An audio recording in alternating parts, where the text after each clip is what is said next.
Est-ce que vous vous êtes déjà demandé pourquoi certaines personnes ont confiance en elles et d'autres pas?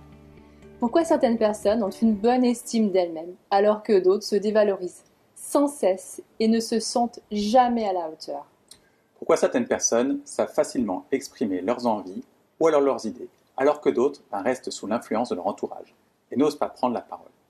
Pourquoi certaines personnes ont la capacité de faire des choix afin de vivre vraiment leurs rêves, alors que d'autres passent leur vie, passent leur temps à rêver leur vie, sans vraiment jamais pouvoir la vivre? Eh bien, c'est ce qu'on va voir dans cette série de vidéos consacrée à l'estime et à la confiance en soi. Alors peut-être faites-vous partie de ces personnes qui manquent d'estime et de confiance en soi, et qui n'ont pas du tout conscience de leur potentiel, et qui se dévalorisent du coup sans arrêt. Ou bien faites-vous partie de ces personnes qui n'osent pas affirmer leurs idées par peur du regard des autres, ou encore qui n'osent pas passer à l'action par peur de l'échec. Si tout ça vous semble familier, écoutez bien ce qui va suivre parce que ça va vraiment vous intéresser. On a remarqué que les personnes que nous accompagnons nous parlent en fait soit de leur sentiment de vide intérieur, soit de leur sensation de ne pas exister, souvent aux yeux des autres. Souvent, nos participants nous disent aussi avoir du mal à dire non, avoir du mal à exprimer leurs opinions. Ils ont en fait tout simplement du mal à se positionner. Et vous savez très bien, ces sensations nuisent vraiment à vos relations aux autres, notamment à votre relation de couple. Mais si vous regardez ces vidéos, c'est que vous avez décidé de prendre les choses en main, pour vous libérer de vos croyances limitantes et de vos blessures du passé, et ainsi laisser de côté vos doutes et vos peurs, et surtout sortir de ce schéma répétitif qui freine trop souvent votre vie. C'est pourquoi nous vous proposons 4 vidéos gratuites dans lesquelles nous allons partager avec vous une multitude de notions et aussi des exercices pratiques. Vous pourrez ainsi les reproduire chez vous afin de regagner estime et confiance en soi. Alors, je suis Maud Cassara, sophrologue et intervenante dans le domaine de l'estime et de la confiance en soi. Pour ma part, je suis Célestin Bernet, coach dans le domaine du potentiel humain et spécialisé dans les relations humaines et la notion d'estime et de confiance en soi. Je suis d'ailleurs par ailleurs l'auteur du livre numérique qui s'appelle « Les 4 étapes de l'estime et de la confiance en soi ». Avant de nous présenter un peu plus davantage, laissez-nous vous parler de l'importance de la confiance en soi. Posez-vous cette question. Quelle serait votre vie si vous aviez un peu plus confiance en vous? Imaginez comment seraient vos relations avec les autres et avec vous-même. Vous le savez, avoir une bonne estime et une bonne confiance en soi est indispensable pour mener une vie épanouie. Une vie où vous pourrez enfin exprimer vos ressentis et être tout simplement vous-même. Alors, afin d'atteindre ces objectifs, nous allons vous donner une multitude de conseils lors de ces 4 prochaines vidéos. Effectivement, dans cette série de vidéos, nous allons voir avec vous plusieurs points. Le premier, nous allons voir pourquoi vous pouvez vous sentir si différent des autres et pourquoi il n'est pas facile d'être en relation avec les autres.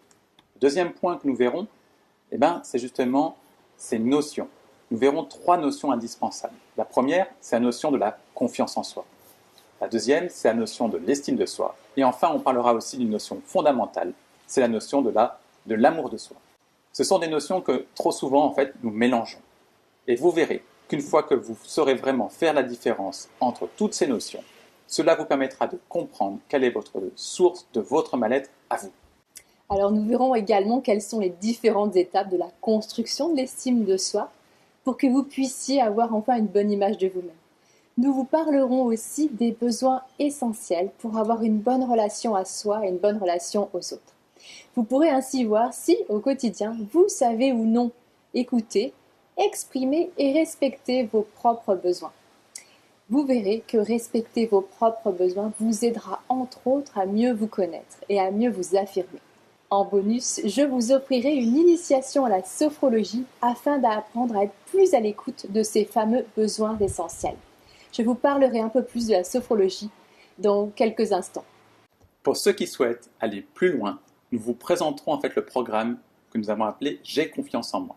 Cette formation en ligne s'adresse à ceux et à celles qui souhaitent en fait changer leurs croyances limitantes et se libérer de leurs blessures du passé afin de retrouver véritablement une bonne confiance en soi.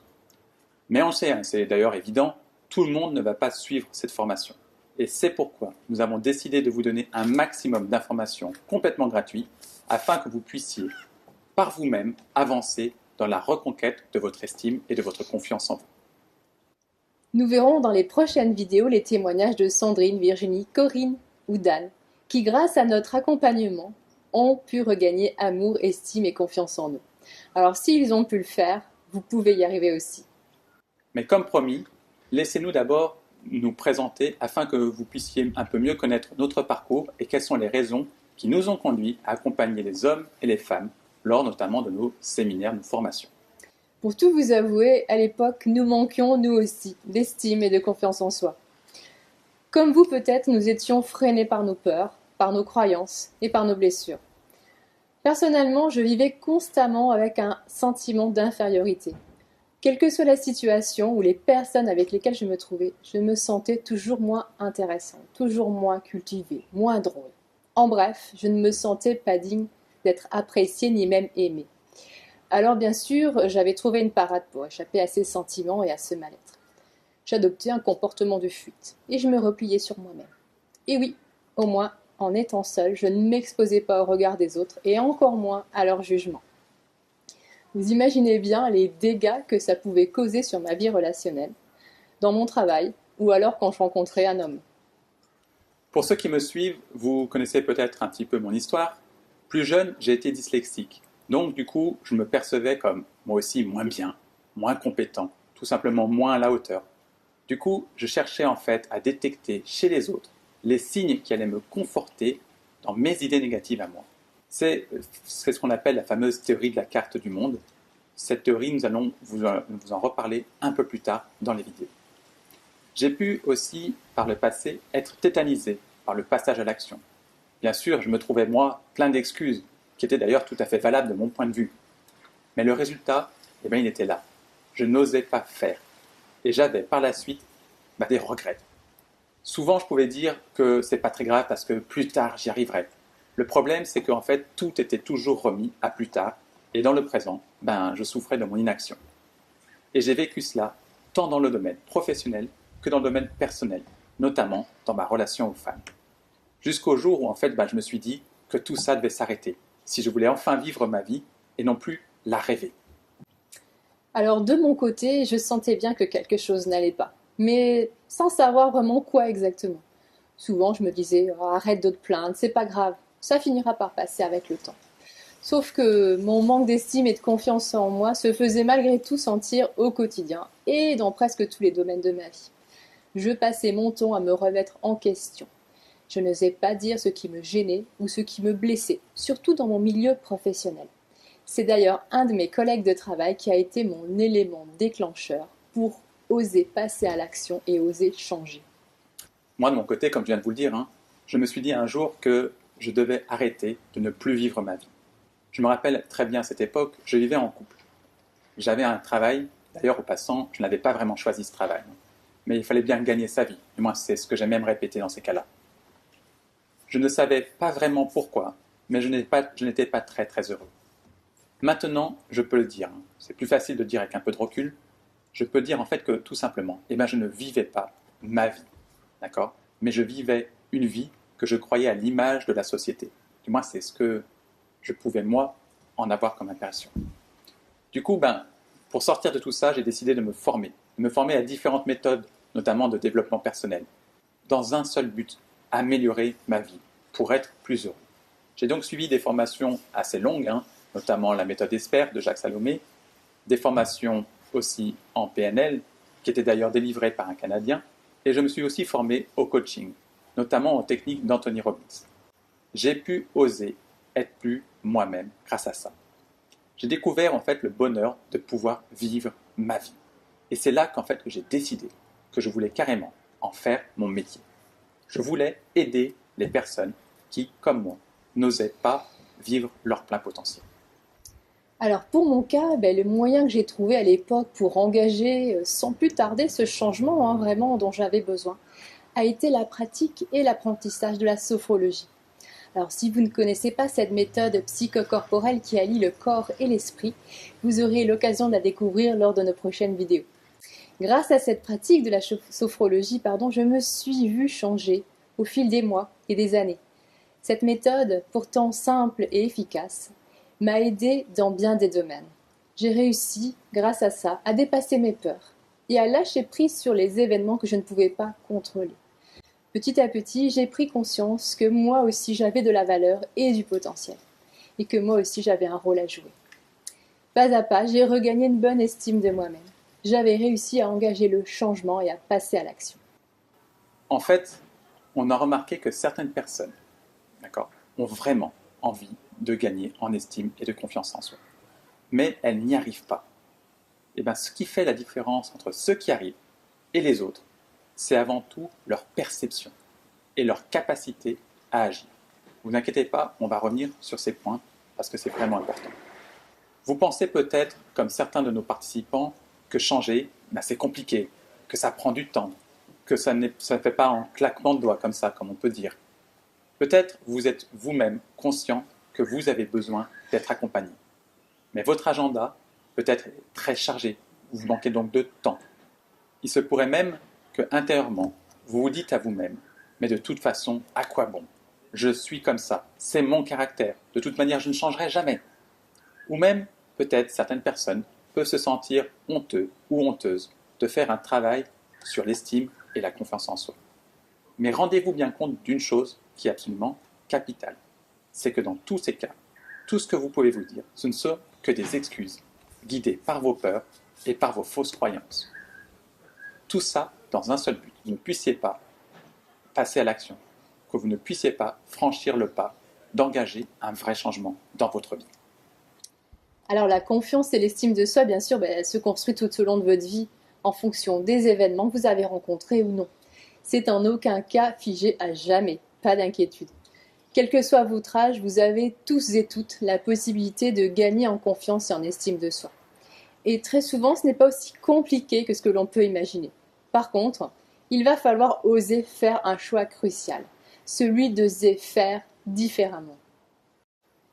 Pour ceux d'entre vous qui pensaient qu'au fond, c'est pas si grave, qu'il y a pire, nous allons vous inviter à une chose importante. Nous allons vous inviter à lâcher cette croyance, et à oser vous donner de l'importance. Parce que vous méritez, vous aussi, vous méritez de prendre votre place, de prendre votre juste place, Et ça, sans rien voler d'ailleurs à qui que ce soit. Si vous devez vous poser vraiment qu'une seule question, ça serait la suivante. Posez-vous cette question. À qui je vais faire du mal si j'accepte d'être heureux ou d'être heureuse? Je vous répète encore cette question, parce qu'elle est vraiment importante. À qui je vais faire du mal si j'accepte d'être heureux ou d'être heureuse? Nous verrons dans la prochaine vidéo l'importance de respecter ces besoins essentiels et de les combler, afin, tout simplement, d'être bien avec nous-mêmes. Enfin, pour les personnes qui pensent être comme ça par nature, par celles qui pensent que c'est leur caractère, sachez que c'est en aucun cas une vérité. Nous ne sommes pas nos comportements, nous ne sommes pas nos actions, ni même nos croyances. Et très souvent, nous adoptons des comportements pour faire face à un événement de notre vie. Ce qui veut dire que si vous avez le vrai, véritable désir de changer, vous ne serez pas condamné à être cette personne qui n'a pas confiance en elle. Le plus important, bien sûr, c'est de prendre un engagement avec vous-même, celui de faire, et celui de faire différemment. Et n'oubliez pas que si d'autres ont pu le faire, vous pouvez y arriver vous aussi. Et nous allons vous accompagner pour ça. Vous l'aurez compris, cette série de vidéos n'a qu'un seul objectif, vous permettre, de regagner votre estime et votre confiance en vous, afin de vivre la vie que vous souhaitez, et donc du coup vous permettre de faire vos propres choix. Et vous avez vraiment l'opportunité de faire ça, là, maintenant, grâce à ces séries de vidéos. Alors franchement, saisissez cette chance, c'est vraiment une chance pour vous. Nous allons vous parler d'une notion importante, la relation à soi. Et c'est bien de cette relation dont il s'agit quand on parle d'estime et de confiance en soi. Avez-vous déjà pensé à développer une bonne relation avec vous-même? Quelle note vous donneriez-vous sur une échelle de 1 à 5 pour décrire la relation que vous avez avec vous-même? Avez-vous seulement déjà pris conscience de l'importance de créer cette relation? Quand on parle de créer une relation, on pense la plupart du temps à une relation à l'autre. Par exemple, la relation à sa famille, à son couple, avec ses enfants, les relations à son travail, et ainsi de suite. Je vais matérialiser la relation que j'ai avec Célestin avec cette écharpe, pour que vous puissiez la visualiser. Mais en fait, quand on parle de l'estime et de la confiance en soi, on ne parle pas de cette relation-là. On va en fait parler d'une autre type de relation. On va parler de la relation que l'on a avec nous-mêmes. Et donc là, je vais aussi matérialiser cette autre relation que j'ai avec moi-même grâce cette fois-ci à cette deuxième écharpe. Donc dans ces cas-là, c'est vraiment une relation que je vais entretenir avec moi-même. D'accord? Donc c'est moi qui tiens les deux bouts de la relation. Suis-je en fait conscient dans cette relation, la relation que j'ai avec moi-même? Suis-je conscient en fait de ce que je me communique, d'accord? Et de savoir si les messages que je m'envoie sont bons pour moi. Quelle est la valeur que je me donne à moi dans ma vie? Est-ce que ma petite voix intérieure, vous savez cette petite voix qu'on n'arrête pas d'entendre, d'accord, m'envoie des messages positifs ou est-ce qu'au contraire cette petite voix m'envoie des messages toxiques, d'accord, à cause duquel d'ailleurs très souvent je vais me dévaloriser? Et enfin, est-ce que j'ai une bonne image de moi pour me sentir capable d'oser passer à l'action, même dans des situations qui me sont inconnues? Nous allons reparler bien évidemment de tous ces points très bientôt dans nos prochaines vidéos. C'est donc le premier point à bien garder en tête, l'importance de créer une relation à soi-même, une relation bienveillante et d'en prendre soin en développant l'amour, l'estime et la confiance en soi. En créant cette relation avec vous-même, vous allez vous responsabiliser et passer de spectateur à véritable acteur de votre vie. La vision que vous avez de vous, en fait, provient de cette construction de l'estime de soi que vous avez bâtie de manière inconsciente tout au long de votre vie. On reparlera dans la prochaine vidéo des 3 étapes de la construction de l'estime de soi. C'est vraiment un point important et je vous invite vraiment à ne pas la manquer, cette prochaine vidéo. Nous avons vu jusque-là que certaines personnes peuvent rester bloquées à cause d'une mauvaise estime d'elles-mêmes, mauvaise estime de soi ou d'une mauvaise confiance en soi. Nous avons aussi vu l'importance de construire une relation saine avec vous-même. Dans les 2 cas, ce qui est important, c'est de prendre conscience que c'est vous qui êtes acteur de votre vie et que vous avez entre vos mains les cartes pour avancer. Au cours des prochaines vidéos, d'accord, nous allons vous expliquer comment faire pour regagner estime et confiance en vous, en vous donnant des exercices très concrets que vous pourrez appliquer à vous-même. Alors depuis le début de cette vidéo, nous avons évoqué les mots d'estime, de confiance et d'amour de soi.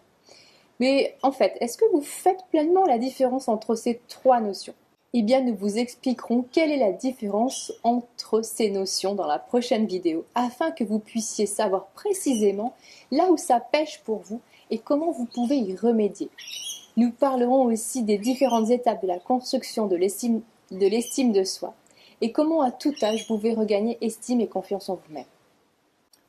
Lors de la prochaine vidéo, d'accord, je vous offrirai mon livre numérique sur les 4 étapes de la construction de l'estime de soi. Et nous verrons le témoignage de Virginie qui va nous expliquer en fait l'évolution qu'elle a eue par rapport à son estime de soi. Avant de terminer, nous avons une question à vous poser afin de vraiment mieux pouvoir vous connaître. Pouvez-vous nous dire quelle est votre plus grande souffrance ou votre plus grande frustration en rapport avec la confiance et l'estime de soi? Ça va nous permettre comme ça de mieux vous connaître. Alors n'hésitez pas à nous poser vos questions par rapport à ce que nous venons de voir et à partager avec vos amis cette série de vidéos gratuites, car elle ne sera accessible que quelques jours. En attendant de lire vos réponses à la question ci-dessous, on vous dit à très bientôt. À très bientôt.